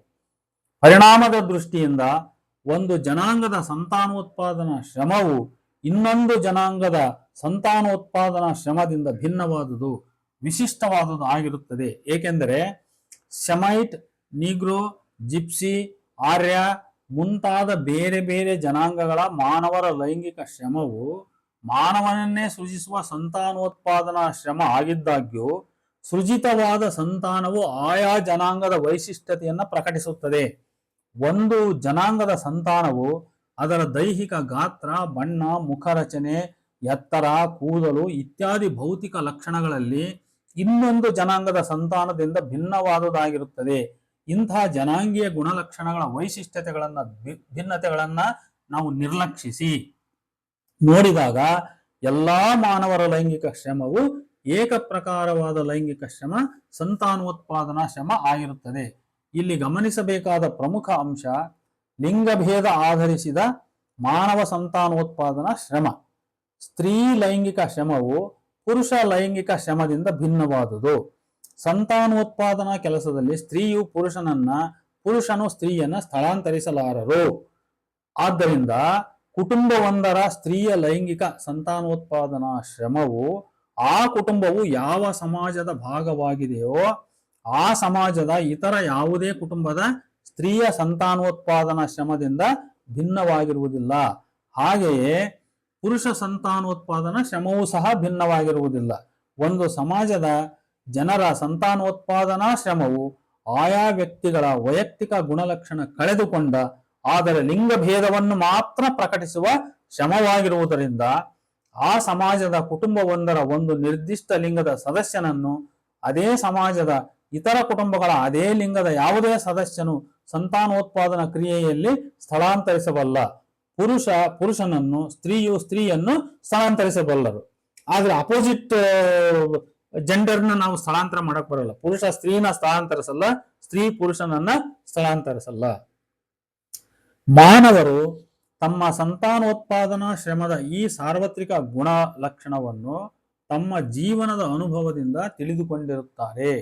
ಆದ್ದರಿಂದಾಗಿಯೇ ಅವರು ಕುಟುಂಬ ಹಿಂಡುಗಳೊಳಗೆ ವಿವಾಹ ನಿರ್ಬಂಧಗಳನ್ನು ಜಾರಿಗೆ ತರುತ್ತಾರೆ. ವಿವಾಹ ನಿಷೇಧ ನಿಯಮಗಳನ್ನು ಜಾರಿಗೆ ತರುವುದು ಒಂದು ಸಾಮಾಜಿಕ ಕ್ರಿಯೆ. ಆರಂಭದಲ್ಲಿ ಕೆಲವು ಮಾನವ ಹಿಂಡುಗಳು ಕುಟುಂಬಗಳು ಜಾರಿಗೆ ತಂದಿರಬಹುದು. ಆದರೆ ಆ ನಿಯಮಗಳು ಸಮಾಜದಲ್ಲಿ ಸಾರ್ವತ್ರಿಕವಾಗಿ ಜಾರಿಗೊಳಿಸಲ್ಪಟ್ಟಾಗ ಕುಟುಂಬ ಹಿಂಡೊಂದರ ಸದಸ್ಯರು ಸಂತಾನೋತ್ಪಾದನಾ ದೃಷ್ಟಿಯಿಂದ ಲೈಂಗಿಕ ಉಪಯುಕ್ತ ಮೌಲ್ಯ ರಹಿತವಾಗುತ್ತಾರೆ. ನೋಡಿ, ಒಂದು ವಿತಿನ್ ಕುಟುಂಬದೊಳಗೇನೆ ಈ ಲೈಂಗಿಕ ಸಂಬಂಧಗಳಿಗೆ ನಿಷೇಧ ಬಂದ್ಬಿಡ್ತಂದ್ರೆ ಅವರು ಒಬ್ಬರು ಇನ್ನೊಬ್ಬರಿಗೆ ಅನುಪಯುಕ್ತ ಆಗಿಬಿಡ್ತಾರೆ.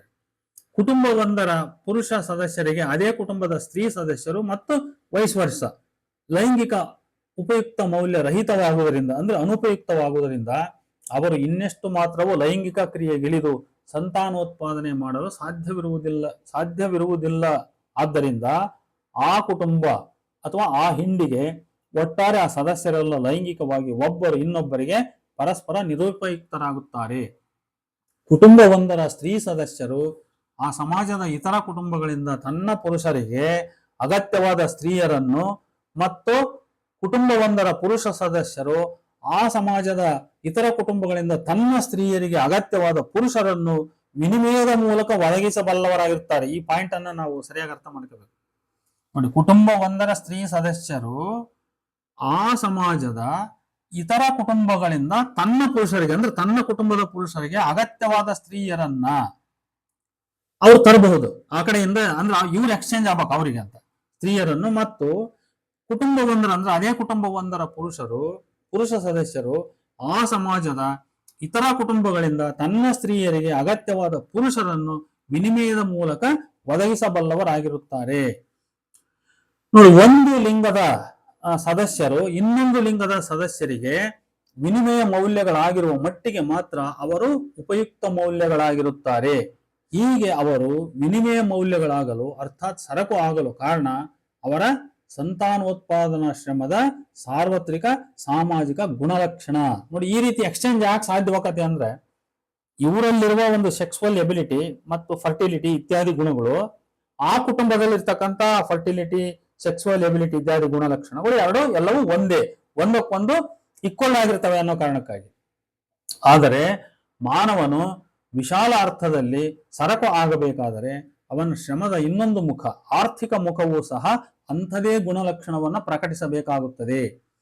ಆರ್ಥಿಕ ಉತ್ಪಾದನಾ ಕ್ಷೇತ್ರದಲ್ಲಿ ಮಾನವರಿಂದ ಉತ್ಪಾದಿತವಾದ ವಸ್ತುಗಳು ಸರಕುಗಳಾದಾಗ ಮಾನವನು ಮತ್ತವನ ಆ ಉತ್ಪಾದನೆಗಳೆರಡೂ ಮಾನವ ಶ್ರಮದ ಭೌತಿಕೀಕೃತ ರೂಪಗಳಾಗಿ ವಿನಿಮಯ ಮೌಲ್ಯಗಳಾಗಿ ಒಂದೇ ಆಗಿಬಿಡುತ್ತವೆ. ಈ ಘಟ್ಟದಲ್ಲಿ ಮಾನವ ಸರಕು ಜಗತ್ತಿನ ಸರಕುಗಳ ಅಪಾರ ಸಂಚಯದ ಭಾಗವಾಗಿ ಬಿಡುತ್ತದೆ. ನೋಡಿ, ಇಲ್ಲಿ ಮನುಷ್ಯ ಸರಕನ್ನ ನಾವು ಅರ್ಥ ಮಾಡ್ಕೋಬೇಕಾದಾಗ ಕೇವಲ ಲೈಂಗಿಕ ವಿಚಾರಗಳನ್ನಷ್ಟೇ ಅಲ್ಲ, ಆರ್ಥಿಕ ವಿಚಾರಗಳನ್ನು ಕೂಡ ನಾವು ಗಮನಕ್ಕೆ ತಗೋಬೇಕು. ಯಾಕಂದ್ರೆ ಆರ್ಥಿಕ ಉತ್ಪಾದನಾ ಕ್ಷೇತ್ರದಲ್ಲಿ ಮಾನವರಿಂದ ಉತ್ಪಾದಿತವಾದ ವಸ್ತುಗಳು ಸರಕುಗಳಾದಾಗ ಮೊದಲು ಅವು ಸರಕಾಗಬೇಕು.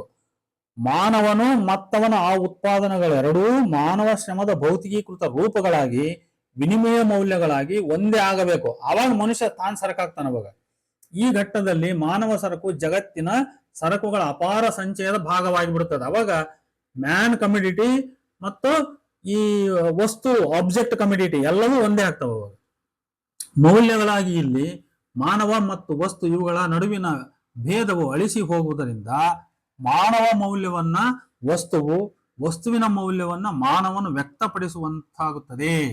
ವಸ್ತು ಸರಕೊಂದು ಮಾನವ ಸರಕಿನ ಮೌಲ್ಯದ ಸಾರ್ವತ್ರಿಕ ಸಾಮಾಜಿಕ ಸಮಾನಕ ಆಗುವಂತ ಪರಿಸ್ಥಿತಿ ಇಲ್ಲಿ ಸಂಪೂರ್ಣ ನಿರ್ಮಾಣವಾಗಿರುತ್ತದೆ.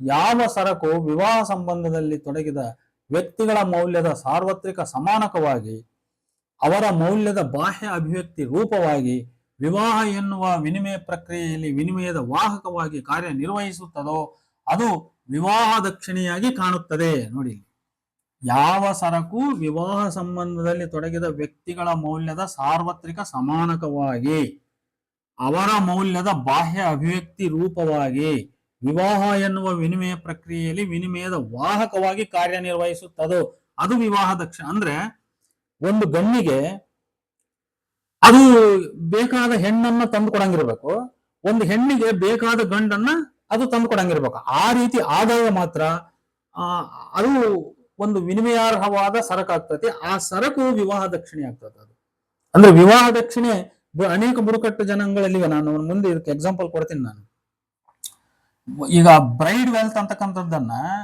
ಆ ಬ್ರೈಡ್ ತಗೊಳಲ್ಲ, ಅದರ ಸದಸ್ಯರು ಅದರ ತಂದೆ ತಗೊಂತಾನೆ. ಅದರ ತಂದೆ ಅಥವಾ ಅವನೇನ್ ಮಾಡ್ತಾನ, ತಂದೆ ತನ್ನ ಮಗಳಿಗೆ ತೆಗೆದುಕೊಂಡಂತ ಬ್ರೈಡ್ ವೆಲ್ತ್ ನಿಂದ ತನ್ನ ಗಂಡು ಮಕ್ಕಳಿಗೆ ಬೇಕಾದಂತ ಹೆಂಡತಿಯರನ್ನ ಕೊಳ್ತಾನೆ ಅವನು. ನೋಡಿ, ಅಂದ್ರೆ ಅರ್ಥ ಏನು? ತನ್ನ ಮಗಳ ಕಾರ್ಯ ಏನಿತ್ತೋ, ಸಂತಾನೋತ್ಪಾದನಾ ಕಾರ್ಯ, ಸೆಕ್ಸುವಲ್ ಕಾರ್ಯ ಇತ್ಯಾದಿಗಳು ಏನಿತ್ತೋ ಅದೇ ಕಾರ್ಯವನ್ನ ಮಾಡುವಂತ ಇನ್ನೊಬ್ಬ ಮಹಿಳೆಯನ್ನ ತನ್ನ ಮನೆಗೆ ತನ್ನ ಮಕ್ಕಳಿಗೆ ಹೆಂಡತಿಯನ್ನಾಗಿ ಅಥವಾ ತನಗೆ ಹೆಂಡತಿಯನ್ನಾಗಿ ತಂದು ಕೊಡಬಲ್ಲಂತ ಆ ಮೌಲ್ಯ, ಅದು ಹಸು ಇರಬಹುದು, ಅದು ಲೋಹದ ನಾಣ್ಯ ಇರಬಹುದು, ಅಥವಾ ಇನ್ನು ಯಾವುದೇ ಸಂಪತ್ತಿನ ರೂಪ ಇರಬಹುದು, ಒಟ್ಟು ಬ್ರೈಡ್ ವೆಲ್ತ್ ಆಗಿ ಬಂದಂಥದ್ದು ಅದು ವಿವಾಹ ದಕ್ಷಿಣೆ ಅಂತ ಕರೆಯೋದು. ಅಂಥ ಸರಕನ್ನ ಸಾಮಾಜಿಕ ಕ್ರಿಯೆಯು ಸರಕುಗಳ ಅಪಾರ ಸಂಚಯದಿಂದ ಹೊರಗೆ ತೆಗೆದಿರಿಸುತ್ತದೆ. ಅದು ಇಬ್ಬಗೆಯ ಮೌಲ್ಯಗಳನ್ನ ಹೊಂದಿರುತ್ತದೆ.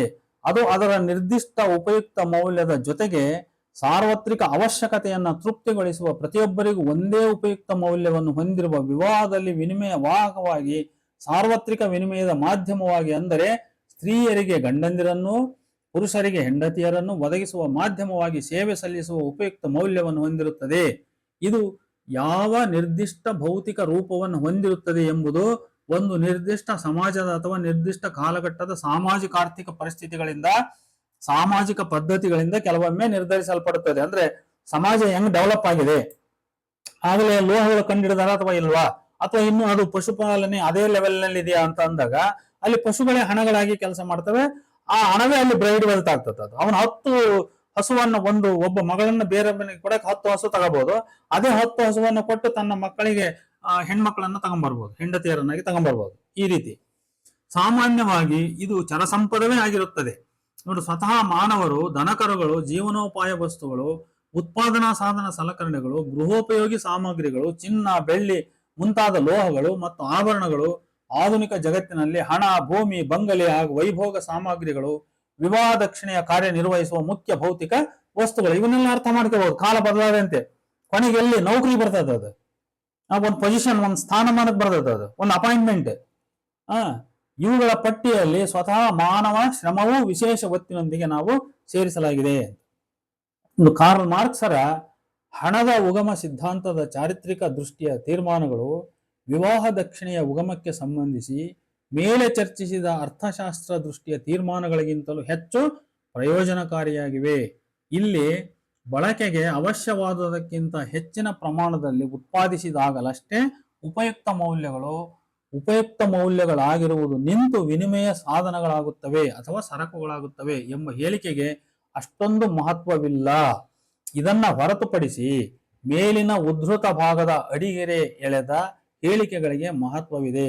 ವಿವಾಹ ಸಂಸ್ಥೆಯ ಉಗಮ ಮತ್ತು ವಿಕಾಸವನ್ನು ಈ ಹೇಳಿಕೆಗಳ ಬೆಳಕಿನಲ್ಲಿಯೇ ನಾವು ಗ್ರಹಿಸಬೇಕು. ಈ ಹೇಳಿಕೆಗಳೇ ವಿವಾಹ ಸಂಸ್ಥೆಯ ಬೆಳವಣಿಗೆಯ ಪಥವನ್ನು, ಅದರೊಳಗೆ ಆದ ಬದಲಾವಣೆಗಳನ್ನು, ಆ ಸಂಸ್ಥೆ ಎದುರಿಸಬೇಕಾಗಿ ಬಂದ ಬಾಹ್ಯ ತೊಂದರೆಗಳನ್ನು ಮತ್ತು ಆ ತೊಂದರೆಗಳ ನಿವಾರಕನಾಗಿ ಜನಿಸಿದ ವಿವಾಹ ದಕ್ಷಿಣೆಯನ್ನು ತರ್ಕಬದ್ಧವಾಗಿ ವಿವರಿಸಲು ಸಹಾಯಕ ಅಸ್ತ್ರಗಳು ಅಂತ. ಇಲ್ಲಿ ತೊಂದರೆಗಳು ಅಂತ ನಾನು ಹೇಳಿದೆ, ಬಾಹ್ಯ ತೊಂದರೆಗಳು ಅಂತ, ಅದನ್ನ ಬಾಹ್ಯ ತೊಡಕುಗಳು ಅಂತ ಕರಿಬಹುದು. ಇಂಗ್ಲಿಷ್ ನಲ್ಲಿ ಅಬ್ಸ್ಟ್ಯಾಕಲ್ಸ್ ಅಂತ ಕರಿಬಹುದು ನಾವು. ಅಂದ್ರೆ ಒಂದು ವಿವಾಹ ಸಂಬಂಧ ಬೆಳೆಯಲಿಕ್ಕೆ ಇರುವಂತ ತೊಂದರೆ ಅಂತ, ಅಥವಾ 2 ವಸ್ತುಗಳನ್ನು ವಿನಿಮಯ ಮಾಡ್ಲಿಕ್ಕೆ ಇರ್ತಕ್ಕಂಥ ತೊಂದರೆ, ಬಾಹ್ಯ ತೊಂದರೆ ಅಂತ, ಅದನ್ನ ಅಬ್ಸ್ಟ್ಯಾಕಲ್ಸ್ ಅಂತ ಕರಿಬಹುದು. ನಿಜವಾದ ಅರ್ಥದ ವಿವಾಹವು ಇಬ್ಬರು ವ್ಯಕ್ತಿಗಳ ಅಥವಾ 2 ಕುಟುಂಬಗಳ ನಡುವಿನ ಶಾಸನೀಕೃತ ಲೈಂಗಿಕ ಆರ್ಥಿಕ ಸಂಬಂಧ. ನೋಡಿ, ವಿವಾಹ ಅಂದ್ರೆ ಇಬ್ಬರು ವ್ಯಕ್ತಿಗಳ ಅಥವಾ 2 ಕುಟುಂಬಗಳ ನಡುವಿನ ಶಾಸನೀಕೃತ ಲೈಂಗಿಕ ಆರ್ಥಿಕ ಸಂಬಂಧ. ಲೀಗಲೈಸ್ಡ್ ಸೆಕ್ಸುವಲ್ ಎಕಾನಮಿಕ್ ರಿಲೇಶನ್ಶಿಪ್ ಅಂತ ಅರ್ಥ. Marriage is nothing but legalised sexual economic relationship between the 2 persons who are engaged in that relationship or between the 2 families who are engaged in that relationship. ಈ ಸ್ವರೂಪದ ವಿವಾಹ ಸಂಸ್ಥೆಯು ಸ್ವಚ್ಛಂದ ಲೈಂಗಿಕ ಸಂಬಂಧಗಳು ನಿಷೇಧಿತವಾದ ನಂತರದ ಕಾಲಘಟ್ಟದಲ್ಲಿ, ಅಂದರೆ ಲೈಂಗಿಕ ಸಂಬಂಧಗಳು ಅಂತರ್ಕುಟುಂಬ, ಅಂತರ್ಹಿಂದು, ಅಂತರ್ ಸಮುದಾಯ, ಅಂತರ್ಗೋತ್ರ ಆದ ನೆಲೆಯಲ್ಲಿ ಮಾತ್ರ ಅಸ್ತಿತ್ವಕ್ಕೆ ಬರಲು ಸಾಧ್ಯ. ಇದನ್ನ ಅರ್ಥ ಮಾಡ್ಕೋಬೇಕು. ವಿತಿನ್ ಕುಟುಂಬದೊಳಗೆ ತಂದೆ ಮಕ್ಕಳು ಅಥವಾ ಅಣ್ಣ ತಂಗಿಯರ ಮಧ್ಯೆ ಈ ರೀತಿ ಲೈಂಗಿಕ ಸಂಬಂಧಗಳಿದ್ದಂತ ಮುಕ್ತ ಲೈಂಗಿಕ ವ್ಯವಸ್ಥೆ ಅಂತ ಕರೀತಾರೆ ಅದಕ್ಕೆ. ಆ ಮುಕ್ತ ಲೈಂಗಿಕ ವ್ಯವಸ್ಥೆಯಲ್ಲಿ ಇವೆಲ್ಲ ಬರಲ್ಲ. ಇವು ಯಾವಾಗ ಮುಕ್ತ ಲೈಂಗಿಕತೆ ಕುಟುಂಬದೊಳಗಿನ ವಿತಿನ್ ದಿ ಫ್ಯಾಮಿಲಿ ಅಂತ ನಾವೇನ್ ಕರಿತೀವಿ, ವಿತಿನ್ ದಿ ಫ್ಯಾಮಿಲಿ ಯೂನಿಟ್, ಅದ್ರೊಳಗೆ ಈ ಸೆಕ್ಸುವಲ್ ರಿಲೇಶನ್ಶಿಪ್ ಅನ್ನ ಪ್ರಾಹಿಬಿಟ್ ಮಾಡಿದಾಗ ಆ ಜನರು ಇನ್ನೊಂದು ಕುಟುಂಬವನ್ನ ಅಂತರ್ ಕುಟುಂಬ, ಅಂತರ್ಹಿಂದು, ಅಂತರ್ಗೋತ್ರ ಸಂಬಂಧ ಮಾಡಿಕೊಳ್ಳಬೇಕಾದ ಸಂದರ್ಭ ಬಂದಾಗ ಆಗ ಬಾಹ್ಯ ತೊಡಕುಗಳು ಸೃಷ್ಟಿಯಾಗ್ತವೆ. ಮನುಷ್ಯ ಅವನ ಉಪಯುಕ್ತ ಮೌಲ್ಯದ ಒಂದು ಸ್ಥಿತಿ ನಿಂತು ಹೋಗಿ ಆಗ ಅವನಿಗೆ ವಿನಿಮಯ ಮೌಲ್ಯ ಮಾತ್ರ ಉಳ್ಕೊಂಡ್ಬಿಡ್ತದೆ. ಈ ನೆಲೆಯಲ್ಲಿ ವಿವಾಹ ಸಂಸ್ಥೆಯು ಸಾಮಾಜಿಕ ನೀತಿ ನಿಯಮಗಳಿಂದ ನಿರ್ದೇಶಿಸಲ್ಪಡುತ್ತದೆ, ನಿಯಂತ್ರಿಸಲ್ಪಡುತ್ತದೆ. ನೋಡಿ, ಸೊಸೈಟಿ ಇಂಟರ್ಫಿಯರ್ ಆಗೋದು ಇಂತಹ ಸಂದರ್ಭದಲ್ಲಿ. ಅಂದ್ರೆ ಯಾವಾಗ ಸಮಾಜ ಪ್ರಾಬಿಷನ್ಸ್ ಗಳನ್ನ ಜಾರಿಗೆ ತಂದು ಬಿಡ್ತೈತಿ, ಅವಾಗ ಕುಟುಂಬದ ಸಂಬಂಧಗಳು, ವೈಯಕ್ತಿಕ ಸಂಬಂಧಗಳು ಸಮಾಜದ ಕಂಟ್ರೋಲಿಗೆ ಬಂದ್ಬಿಡ್ತವೆ. ಆದ್ದರಿಂದಾಗಿ ಅದು ಹಿಂದೆಂದಿಗಿಂತಲೂ ಹೆಚ್ಚು ಸಾಮಾಜಿಕ ರೂಪ ಪಡೆಯುತ್ತದೆ. ಮಾನವರ ಆರ್ಥಿಕ ಜೀವನವು ಅವರ ಲೈಂಗಿಕ ಜೀವನದೊಂದಿಗೆ ತೊಳಗು ಹಾಕಿಕೊಳ್ಳುತ್ತದೆ. ನೋಡಿ, ಮಾನವರ ಆರ್ಥಿಕ ಜೀವನವು ಅವರ ಲೈಂಗಿಕ ಜೀವನದೊಂದಿಗೆ ತಳುಕು ಹಾಕಿಕೊಳ್ಳುತ್ತದೆ. ಪ್ರಮುಖವಾಗಿ ಸೋದರ ಸೋದರಿಯರ ನಡುವಿನ ವಿವಾಹ ನಿಷೇಧದ ಫಲವಾಗಿ ಮತ್ತು ಇತರೆ ಹತ್ತಿರದ ರಕ್ತ ಸಂಬಂಧಗಳ ನಡುವಿನ ವಿವಾಹ ಸಂಬಂಧದ ನಿಷೇಧದ ಫಲವಾಗಿ ಜನರು ದೂರದ ಅಪರಿಚಿತ ಜನರೊಡನೆ ವಿವಾಹ ನೆರವೇರಿಸಿಕೊಳ್ಳುವುದು ಅನಿವಾರ್ಯವಾಗುತ್ತದೆ. ಹತ್ತಿರದ ಸಂಬಂಧಿಗಳಲ್ಲದ ಜನರು ವಿವಾಹಗಳನ್ನು ಏರ್ಪಡಿಸಿಕೊಳ್ಳಲು ತೊಡಗಿದಾಗ ಅವರು ಸಹಜವಾಗಿಯೇ ಆರ್ಥಿಕ ಅಂಶಗಳನ್ನು ಪರಿಗಣಿಸಬೇಕಾಗುತ್ತದೆ. ವಿವಾಹ ಸಂಸ್ಥೆಯೊಂದಿಗೆ ಆರ್ಥಿಕ ಸಂಸ್ಥೆಯು ಅಂದರೆ ಜನರ ಚರ ಸ್ಥಿರ ಸಂಪದ ಮತ್ತು ಜೀವನೋಪಾಯ ಸಾಧನಗಳ ಸಂಬಂಧವು ಹೆಚ್ಚು ಗಟ್ಟಿಗೊಂಡಂತೆ ವಿವಾಹ ಸಂಸ್ಥೆ ತನ್ನ ಹಿಂದಿನ ಸ್ವಾತಂತ್ರ್ಯ ಕಳೆದುಕೊಳ್ಳುತ್ತದೆ. ಆರ್ಥಿಕ ಜೀವನ ಮತ್ತು ಲೈಂಗಿಕ ಜೀವನ ಎರಡೂ ಅಂತರ್ ಸಂಬಂಧಿತವಾಗಿ ಪರಸ್ಪರ ಅಂತರಾವಲಂಬನೆ ಹುಟ್ಟುತ್ತದೆ. ಅಲ್ಲಿ ಅದು ಒಂದು ಇನ್ನೊಂದರ ಮೇಲೆ ಡಿಪೆಂಡ್ ಆಗ್ತದೆ. ಅದು sexual life depends upon economic life and economic life depends upon sexual life ಅನ್ನಂಗೆ. ಆರ್ಥಿಕ ಸಮಸ್ಯೆಯ ಮೂಲದಿಂದ ಹುಟ್ಟುವ ಸಮಸ್ಯೆಗಳು ವಿವಾಹ ಸಮಸ್ಯೆಗಳಾಗುತ್ತವೆ. ಈ ಸಮಸ್ಯೆಯನ್ನ ಪರಿಹರಿಸುವ ಅಸ್ತ್ರವೊಂದು ಆವಾಗ ಅಗತ್ಯವಾಗುತ್ತದೆ. ಅಂತಹ ಅಸ್ತ್ರವೊಂದನ್ನ ಜನರು ತಮ್ಮ ಜೀವನದ ಆರ್ಥಿಕ ಕ್ಷೇತ್ರದಿಂದಲೇ ಕಂಡುಕೊಳ್ಳಬೇಕಾಗಿರುತ್ತದೆಯಾದರೂ ಅವರು ಮೊದಲ ಆ ಸಮಸ್ಯೆಗಳಿಗೆ ಬೇರೆಯದೇ ರೀತಿಯ ಉಪಾಧಿಗಳನ್ನ ಕಂಡುಕೊಳ್ಳುತ್ತಾರೆ. ಉದಾಹರಣೆ ನೋಡ್ರಿ, ತಕ್ಷಣವೇ ದುಡ್ಡಿನ ರೂಪದ ಅಥವಾ ಬೇರೆ ಪಶುಗಳ ರೂಪದ ಒಂದು ವಧದಕ್ಷಿಣೆ ಬ್ರೈಡ್ ವೆಲ್ತ್ ಮೊದಲೇ ಶುರುವಾಗಲ್ಲ. ಅದು ಮೊದಲು ಅವರು ಎಕ್ಸ್ಚೇಂಜ್ ಸಮಸ್ಯೆಗಳನ್ನು ಬೇರೆ ಬೇರೆ ರೀತಿಯಲ್ಲಿ ಬಗೆಹರಿಸ್ಕೊಳ್ತಾರೆ. ಈಗ ನಮ್ಮಲ್ಲಿ ಕೆಲವರು ಇದ್ರ ಬದ್ರ ಮಾಡ್ಕೊಳ್ತಕ್ಕಂಥ ಪದ್ಧತಿಗಳು ಇತ್ತೀಚೆಗೆ ಕೂಡ ಉಳ್ಕೊಂಡ್ ಬಂದಿದ್ದಾವೆ. ಅಕ್ಕ ತಂಗಿಯರ ಮಕ್ಕಳನ್ನ ಪರಸ್ಪರ ಮಾಡಿಕೊಳ್ಳೋದು, ಅಥವಾ ಬೇರೆ ಯಾರೋ ಹೊರಗಿನವರೇ ಆದ್ರೂ ಕೂಡ ತಮ್ಮ ತಂಗಿಯರನ್ನ ಅವ್ರಿಗೆ ಕೊಡೋದು, ಅವ್ರ ತಂಗಿಯರನ್ನ ತಾವು ಮಾಡಿಕೊಳ್ಳೋದು, ಈ ರೀತಿ ಕೆಲವು ಸಮಸ್ಯೆಗಳನ್ನ ಅವರು ರಿಸಾಲ್ವ್ ಮಾಡಿಕೊಳ್ತಾರೆ. ಆದ್ರೆ ಅದೆಲ್ಲವೂ ಕೈ ಮೀರಿ ಹೋಗಿ ಅವ್ರು ಬೇರೆ ಕುಟುಂಬದೊಂದಿಗೆ, ಅಪರಿಚಿತ ಕುಟುಂಬದೊಂದಿಗೆ ಅಲ್ಲಿ ಎದುರ ಬದ್ರ ಮಾಡಿಕೊಳ್ಳಕ್ ಸಾಧ್ಯವೇ ಇಲ್ಲ ಅನ್ನುವಂತ ಸಂದರ್ಭ ಬಂದಾಗ ಅವಾಗ ಆ ವಿವಾಹ ಸಂಬಂಧ ಒಂದು ಸಮಸ್ಯೆಗೆ ಸಿಲುಕಿಕೊಳ್ತದೆ. ಆ ಸಮಸ್ಯೆಯನ್ನ ಪರಿಹರಿಸುವ ಒಂದು ಪರಿಹಾರೋಪಾಯವಾಗಿ ಅವಾಗ ಒಂದು ಆರ್ಥಿಕ ಸಾಧನ ಅಂತಕ್ಕಂಥದ್ದು ಅಲ್ಲಿ ವಿವಾಹ ದಕ್ಷಿಣೆಯಾಗಿ ಕೆಲಸ ಮಾಡ್ತತಿ. ಜನರು ಅದನ್ನು ಕಂಡುಕೊಳ್ತಾರೆ. ಈ ವಿವಾಹ ದಕ್ಷಿಣೆಯನ್ನ ನಾವು ಉಪಯೋಗಿಸಿ ಈ ಸಮಸ್ಯೆಯನ್ನ ನಾವು ಬಗೆಹರಿಸಬಹುದು ಅನ್ನೋದನ್ನ ಜನರು ಕಂಡುಕೊಳ್ತಾರೆ. ಆಮೇಲೆ ಅದು ಸಾಮಾಜಿಕವಾಗಿ ರೂಢಿಯಾಗಿ ಬಂದಾಗ ಅದು ಸಾರ್ವತ್ರಿಕವಾಗ್ತದೆ. ಅದು ನೋಡಿ, ಈ ಉಪಾಧಿಗಳೇ ವಿವಾಹ ಸಂಸ್ಥೆಯಲ್ಲಿನ ಬೇರೆ ಬೇರೆ ಪ್ರಕಾರದ ಸಂಸ್ಥೆಗಳು. ನೋಡಿ, ಹೆಂಗಸರ ವಿನಿಮಯ, ಕ್ರಾಸ್ ಕಜಿನ್ ಮ್ಯಾರೇಜು ಇಲ್ಲಿ ಪ್ರಮುಖವಾಗಿ ನಾವು ಉದಾಹರಿಸಬಹುದು. ಈ ಸಂಸ್ಥೆಗಳು ತಮ್ಮದೇ ಆದ ಸಮಸ್ಯೆಗಳನ್ನು ಹುಟ್ಟು ಹಾಕಿದಾಗ ಅಂತಿಮ ಪರಿಹಾರವಾಗಿ ವಿವಾಹ ದಕ್ಷಿಣೆ ಹುಟ್ಟುತ್ತದೆ. ಆರ್ಥಿಕ ಸಮಸ್ಯೆಯ ಮೂಲದಿಂದ ಹುಟ್ಟಿದ ವಿವಾಹದ ಸಮಸ್ಯೆಗಳನ್ನು ಪರಿಹರಿಸಿ ವಿವಾಹ ಸಂಸ್ಥೆಯನ್ನು ಅಸ್ತಿತ್ವಕ್ಕೆ ತರುವ ಅರ್ಥ ಸಾಧನವಾದ ಈ ವಿವಾಹ ದಕ್ಷಿಣೆಯು ತನ್ನ ಬೆಳವಣಿಗೆಯ ಮುಂದಿನ ಕಾಲಘಟ್ಟಗಳಲ್ಲಿ ಸ್ವತಃ ತಾನೇ ಹೊಸ ಸಮಸ್ಯೆಗಳ ಜನಕನಾಗುತ್ತದೆ. ವಿವಾಹ ದಕ್ಷಿಣೆಯು ತಾನೇ ಒಂದು ಸಮಸ್ಯೆ ಎಂಬುದು ಅರ್ಧ ಸತ್ಯ, ಅದರ ಒಂದು ಮುಖ ಮಾತ್ರ ಅಲ್ವಾ. ಅದು ಡೌರಿ ಆಗ್ಲಿ ಅಥವಾ ಬ್ರೈಡ್ ವೆಲ್ತ್ ಆಗಲಿ, ಇದೊಂದು ದೊಡ್ಡ ಪ್ರಾಬ್ಲಮ್ ಅಂತ ಏನಂತಾರಲ್ಲ, ಅದು ಒಂದ್ ಸೈಡ್ ಅಷ್ಟೇ. ಆದ್ರೆ ಅದು ಇನ್ನೊಂದು ಸೈಡ್ ಅದು ಒಂದು ಪರಿಹಾರ ಆಗಿರ್ತದೆ. ಅದು ಮಾರ್ಕ್ಸರ ಚಾರಿತ್ರಿಕ ದೃಷ್ಟಿಯ ತೀರ್ಮಾನಗಳನ್ನು ಬಳಸಿಕೊಂಡು ವಿವಾಹ ಸಂಸ್ಥೆಯ ವಿಕಾಸ ಮತ್ತು ವಿವಾಹ ದಕ್ಷಿಣೆಯ ಉಗಮದ ಕುರಿತು ಸ್ಥೂಲವಾಗಿ ನೀಡಿದ ನಮ್ಮ ಈ ಮೇಲಿನ ವಿವರಣೆಗಳ ಒಳನೋಟವನ್ನು ನಮ್ಮ ಕೃತಿಯ ಮುಂದಿನ ಭಾಗಗಳಲ್ಲಿ ಕಂಡುಕೊಳ್ಳಬಹುದಾಗಿದೆ.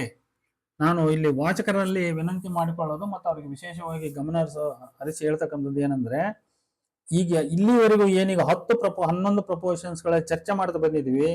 ಇವೆಲ್ಲವುಗಳಿಗೆ ನಾನು ನಿದರ್ಶನ ರೂಪವಾಗಿ ಮುಂದಿನ ಭಾಗದಲ್ಲಿ ಬೇರೆ ಬೇರೆ ಬುಡಕಟ್ಟುಗಳ ಎಥ್ನೋಗ್ರಫಿಕ್ ಡೀಟೇಲ್ಸ್ಗಳಿಂದ, ವಿವಾಹದ ಪ್ರಸಂಗಗಳಿಂದ, ಬ್ರೈಡ್ ವೆಲ್ತ್, ಡೌರಿ, ಈ ಎಲ್ಲ ಪ್ರಸಂಗಗಳಿಂದ ನಾನು ಉದಾಹರಣೆಯನ್ನ ಕೊಡ್ತೀನಿ. ಈಗ ವಿಷಯ ಪುನರಾವರ್ತನೆಯನ್ನು ತಡೆಯುವ ಉದ್ದೇಶದಿಂದ ವಿವಾಹ ಸಂಸ್ಥೆಯ ವಿಕಾಸ ಮತ್ತದರ ಸಮಸ್ಯೆಗಳಿಗೆ ಸಂಬಂಧಿಸಿದ ಒಳ ವಿವರಗಳನ್ನು ನಾನಿಲ್ಲಿ ಕೈಬಿಟ್ಟಿದ್ದೇನೆ. ಪ್ರಸ್ತುತ ಭಾಗ ಅಂತ್ಯವಾಗುವ ಈ ಹಂತದಲ್ಲಿ ವಿವಾಹ ದಕ್ಷಿಣೆಯ ಉಗಮ ಮತ್ತು ಬೆಳವಣಿಗೆಯ ಪರಿಶೀಲನೆಗೆ ಅಗತ್ಯವಾದ ಮಾರ್ಕ್ಸರ ಸೈದ್ಧಾಂತಿಕ ನಿರ್ದೇಶನಗಳನ್ನು ಒಂದು ತರ್ಕ ಕ್ರಮದಲ್ಲಿ ಜೋಡಿಸಿ ವಿವಾಹ ದಕ್ಷಿಣೆಯ ಕುರಿತು ಒಂದು ಹೈಪೋಥೆಸಿಸ್ ರೂಪಿಸುವುದು ಮತ್ತು ಇತರೆ ಮಾನವಿಕ ಶಾಸ್ತ್ರಗಳ ಅಧ್ಯಯನಗಳು ಒದಗಿಸುವ ಸಾಕ್ಷ್ಯಾಧಾರಗಳಿಂದ ಆ ಹೈಪೋಥೆಸಿಸ್ ಅನ್ನು ಹೊರಗೆ ಹಚ್ಚುವುದು ಅವಶ್ಯ.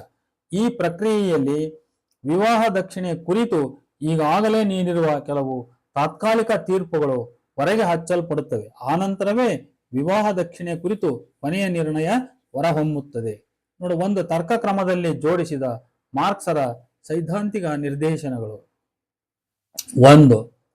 ಹಣವು ಸಾಮಾಜಿಕವಾಗಿ ಗುರುತಿಸಲ್ಪಟ್ಟಂಥ ವಿನಿಮಯ ವಾಹಕವಾಗಿ ಸಾಮಾಜಿಕ ಕಾರ್ಯನಿರ್ವಹಿಸುವ ಒಂದು ಸಾಮಾಜಿಕ ಸಾರ್ವತ್ರಿಕ ಸಮಾನಕವಾದ ಸರಕು ಆಗಿರುವುದಾದರೆ ವಿವಾಹ ದಕ್ಷಿಣೆಯೂ ಕೂಡ ಬೇರೆ ಬೇರೆ ಮಾನವ ಸರಕುಗಳ ಮೌಲ್ಯಗಳಿಗೆ ಸಮಾನಕವಾದ ಆ ಮಾನವ ಸರಕುಗಳ ಮೌಲ್ಯವನ್ನು ಪ್ರತಿನಿಧಿಸುವ ಸಾಮಾಜಿಕ ಕ್ರಿಯೆಯಿಂದ ಹೊರಗೆ ತೆಗೆದಿರಿಸಲ್ಪಟ್ಟ ವಿನಿಮಯ ವಾಹಕವಾಗಿ ಸಾಮಾಜಿಕ ಕಾರ್ಯ ನಿರ್ವಹಿಸುವ ಸಾಮಾಜಿಕ ಸಾರ್ವತ್ರಿಕ ಸಮಾನಕವಾದ ಒಂದು ಸರಕು ಆಗಿರಲಿಕ್ಕೆ ಬೇಕು.